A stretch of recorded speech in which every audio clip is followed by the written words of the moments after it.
Today we have the 2022 Volkswagen ID.4. This vehicle has done just over 99,000 miles. It has an automatic transmission and a fully electric motor. To the left of our steering wheel, we have cruise control as a feature, and on the right we have voice control.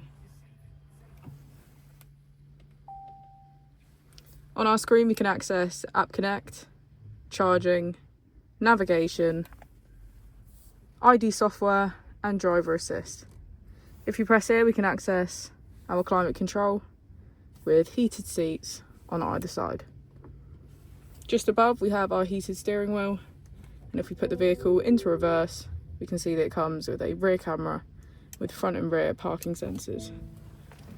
As we go into the back of the vehicle we can see that all of our seats have a black leather trim.